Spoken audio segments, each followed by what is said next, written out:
Konditsioneringiz yaxshi sovutmayaptimi? Konditsioneringizni qayta ishga tushirish kerak va yana yaxshi sovutadi. Konditsioner elektr ta'minotidan uziladi. Pultdan batareykalar chiqazib olinadi va istalgan 4-5 tugma bosiladi. Bu pultni ichidagi energiyani butunlay o'chirish uchun kerak. Batareya joyiga qo'yiladi va yoqish tugmachasi, ya'ni on/off bosiladi. Pultda mode tugmasi bosiladi va rejim tanlanadi.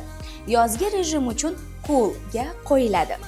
Fan tugmasi bosiladi va maksimal darajada shamol berish uchun rejim tanlanadi. Bu 3 bosqichlik bo'ladi.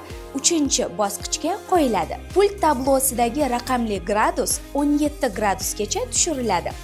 So'nggi bosqich on/off tugmasini bosib, pultni o'chirib qo'yamiz va konditsionerni elektr ta'minotiga ulash kerak bo'ladi. Konditsioner ishga tushgandan keyin pultdan yoqiladi va 30-40 daqiqa ichida o'zgarish seziladi. Premier hamyonbop texnika.